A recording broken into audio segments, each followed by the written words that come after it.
Toda a sua vida está nas mãos de Deus. Ele é o autor deste plano maravilhoso. Não duvide, Ele faz, Ele é capaz. 1 Reis 3. Salomão fez um acordo com o faraó, casando-se com a filha do rei do Egito. Ele a trouxe para a cidade de Davi, até que a construção do palácio real fosse concluída, bem como a do templo do Eterno e a do muro de Jerusalém. Enquanto isso, o povo adorava em santuários locais, porque até então não tinha sido construído um templo ao nome do Eterno. Salomão amava o Eterno e perseverava em viver de acordo com as determinações de seu pai Davi, mas prestava culto nos santuários locais, oferecendo sacrifícios e queimando incenso. O rei foi oferecer sacrifícios em Gibeon, o mais conhecido dos santuários locais. Ele sacrificou ali 1000 ofertas queimadas sobre o altar. Naquela noite em Gibeon, o Eterno apareceu a Salomão num sonho. Deus disse: "O que você deseja? Peça o que quiser." Salomão disse: "Foste muito generoso para com meu pai Davi, e ele se manteve fiel a ti. Seus relacionamentos eram corretos e justos. Agora continuas demonstrando esse imenso amor, providenciando um sucessor que hoje se assenta no trono dele. Aqui estou. Tu, é Eterno, meu Deus, fizeste o teu servo reinar no lugar de meu pai Davi. Sou muito jovem e ainda não tenho a experiência necessária para esta tarefa, mas estou aqui no meio do povo que escolheste, um povo forte e muito numeroso. Portanto, o meu pedido é este: dá-me um coração compreensivo para conduzir o teu povo, para que eu possa entender bem a diferença entre o bem e o mal. Pois quem poderá por si só dirigir um povo tão grande?"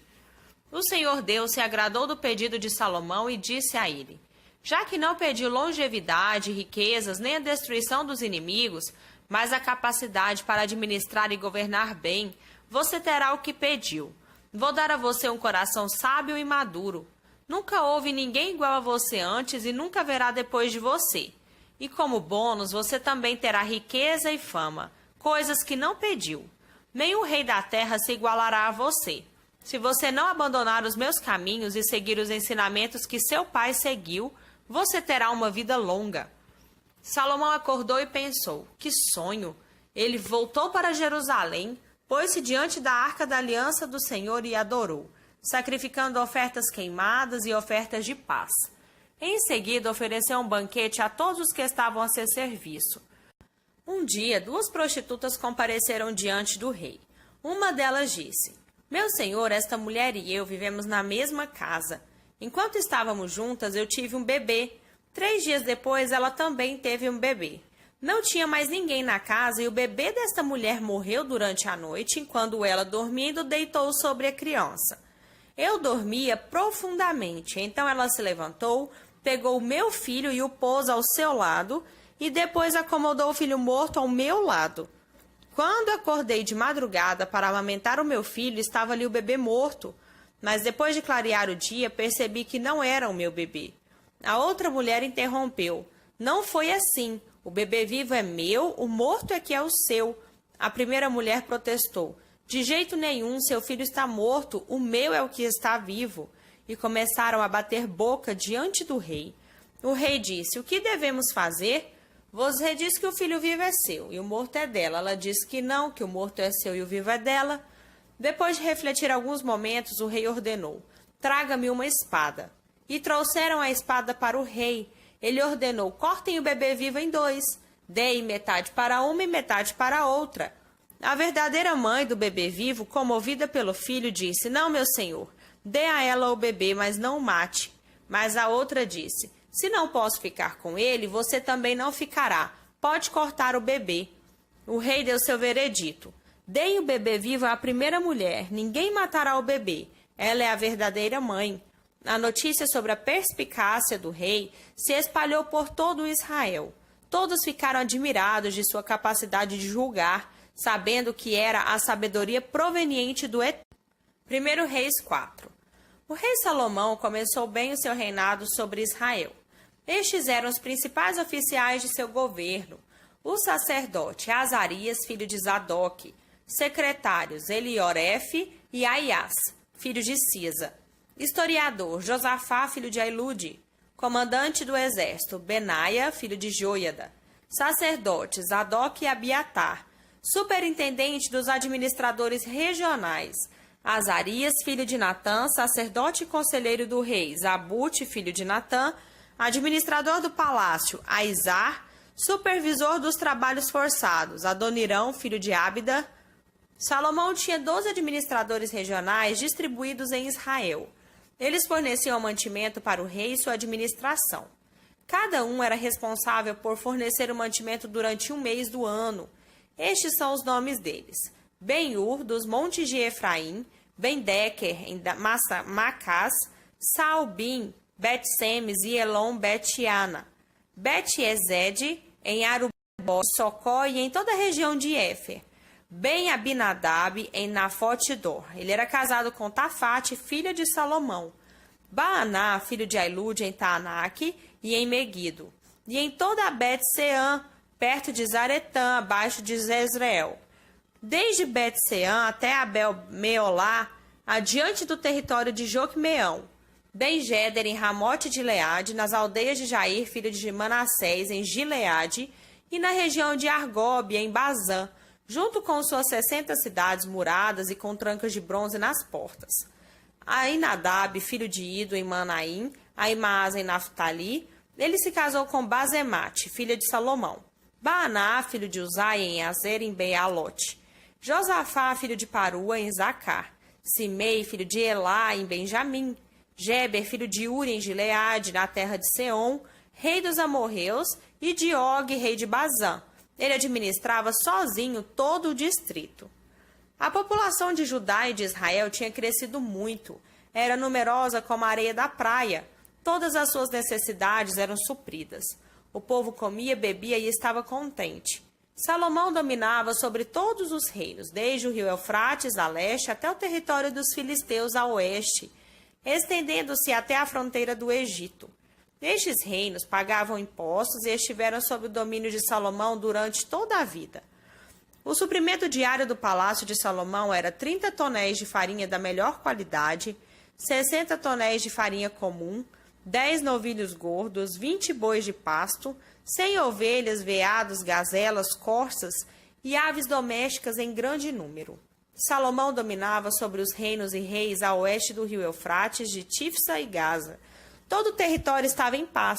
Durante a vida de Salomão, todos os habitantes de Israel e Judá, desde Dan ao norte até Berseba ao sul, viviam em segurança e tinham saúde. Todos estavam satisfeitos com o que possuíam.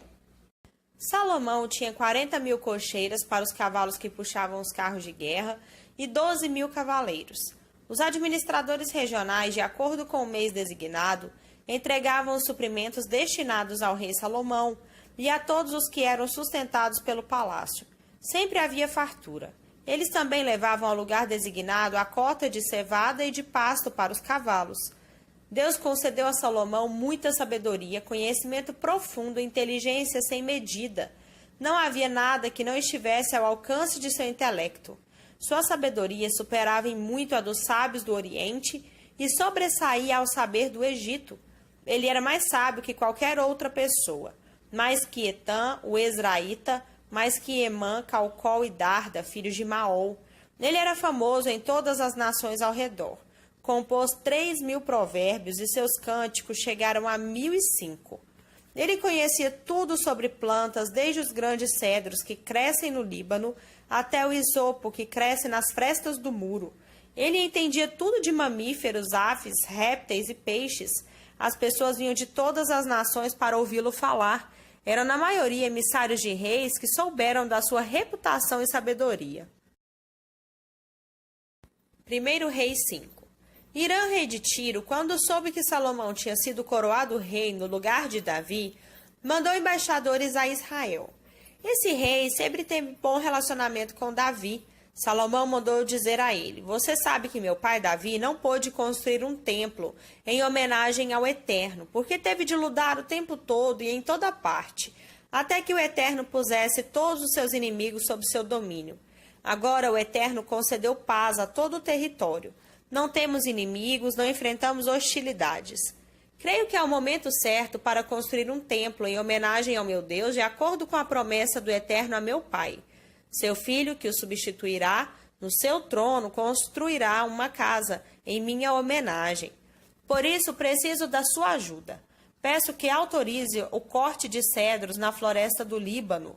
Meus lenhadores trabalharão em parceria com os seus e pagarei aos seus funcionários o salário que for estipulado.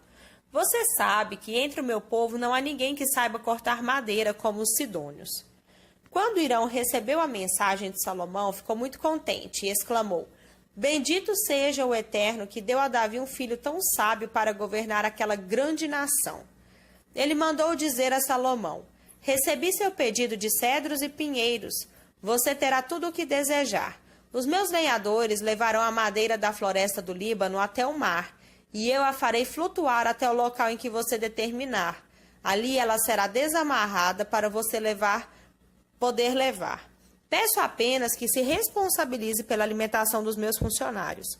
Foi assim que Hirão forneceu toda a madeira de cedro e de pinheiro que Salomão desejava. Em troca, Salomão deu a Hirão 20.000 tonéis de trigo e 20.000 tonéis de azeite de oliva puro. A mesma quantidade era enviada cada ano. O Eterno deu sabedoria a Salomão, como tinha prometido. Houve paz entre Hirão e Salomão, formalizada por meio de um tratado. O rei Salomão arregimentou 30.000 homens de todas as partes de Israel. Ele os agrupou em turnos de 10.000 por mês para trabalhar na floresta do Líbano. Eles trabalhavam um mês e descansavam 2. Adonirão era o chefe dos trabalhadores. Salomão também tinha 70.000 trabalhadores não qualificados e outros 80.000 cortadores de pedra nas montanhas. Tinha ainda 3.300 mestres de obra para supervisionar o trabalho e os funcionários. Seguindo as ordens do rei, eles transportavam enormes blocos de pedra que serviriam de fundação para o templo. Os construtores de Salomão e de Hirão, em parceria com os homens de Gebal, cortaram e prepararam a madeira e as pedras para a construção do templo. Lucas 20, do 1 ao 26. Certo dia ele estava ensinando o povo no templo, proclamando a mensagem. Os principais sacerdotes, os líderes religiosos e os líderes do povo exigiram: Mostre-nos suas credenciais. Quem deu a você autorização para falar e agir deste modo? Jesus respondeu: Primeiro farei uma pergunta a respeito do batismo de João. Quem deu autoridade a ele, os céus ou os homens? Eles ficaram no beco sem saída, fizeram uma roda para confabular. Se dissermos os céus, ele vai nos perguntar: por que não acreditamos nele? Se dissermos os homens, o povo acaba com a gente, pois para ele João era profeta de Deus. Tiveram de admitir que Jesus os vencera ali e responderam que não sabiam. Jesus disse: Então também não vou responder à pergunta de vocês. Jesus contou outra história ao povo. Um homem plantou uma vinha que foi arrendada para alguns lavradores e foi viajar. Esteve fora por longo tempo. Depois enviou um empregado para receber sua parte do lucro, mas eles o espancaram e o mandaram de volta de mãos vazias. Ele decidiu tentar novamente e enviou outro empregado. Sem sucesso, fez a terceira tentativa. Mais uma vez, eles bateram no empregado e o jogaram na estrada. Então o proprietário da vinha disse: Sei o que vou fazer. Vou enviar meu filho amado e eles vão respeitar. Mas quando os lavradores o viram chegando, pensaram: É a nossa chance, esse é o herdeiro. Vamos matá-lo e ficar com tudo. Então o mataram e o jogaram numa vala. O que vocês acham que o dono da vinha irá fazer?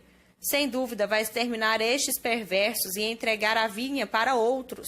Os que o ouviam discordaram. Oh, não, ele nunca faria isso. Mas Jesus insistiu. Por que então está escrito: a pedra que os pedreiros rejeitaram é agora a principal? Quem cair sobre essa pedra quebrará todos os ossos do corpo. Se ela cair sobre alguém, ele será esmagado.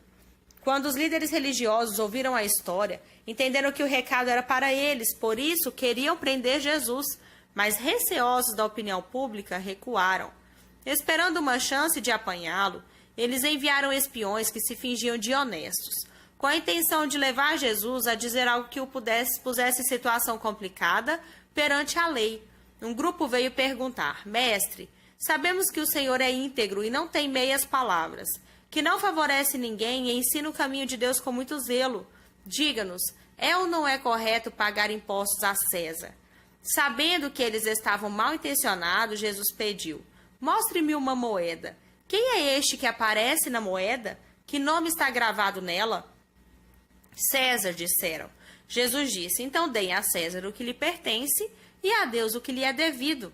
Assim, o plano de levá-lo a dizer algo que o incriminasse foi água abaixo. A resposta dele pegou os desprevenidos e os deixou